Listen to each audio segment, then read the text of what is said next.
চলো আজ তোমাদের সাথে খেজুরের বীজ দিয়ে কিছু বানানো ট্রাই করি। এখন যেহেতু রমজান চলে, সবাই কম বেশ খেজুর খেয়েছেন। এই ভিডিও দেখার পর জীবনও আর কেউ খেজুরের বীজ ফেলবেন না।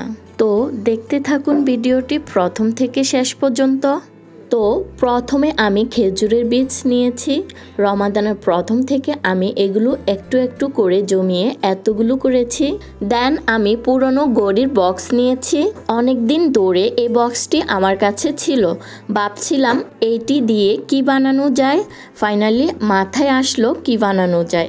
দেন আমি বক্সটির মুখে এইভাবে বাড়ি কাগজ রেখে গ্লুর মাধ্যমে লাগিয়ে নিয়েছি।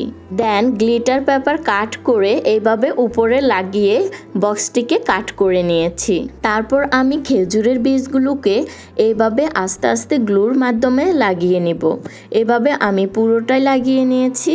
এই ভিডিওটি দেখার পর আজকের পর থেকে কেউ আর খেজুরের বীজ ফেলে দিবেন না।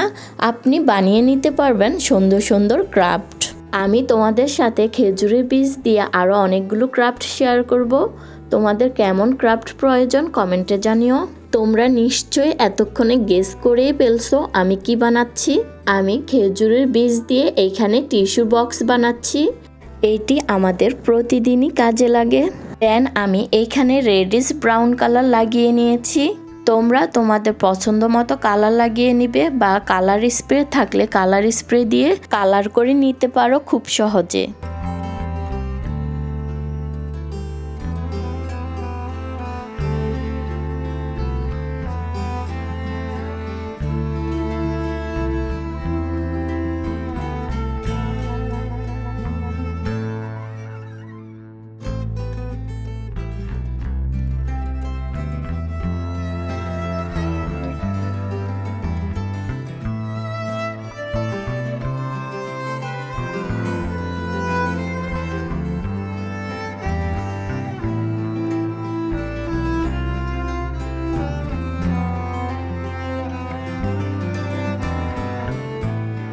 আমি আমার বোনকে দিয়েছি গোল্ডেন কালার স্প্রে আনার জন্য, বাট ও নিয়ে এসেছে বার্নিশ স্প্রে।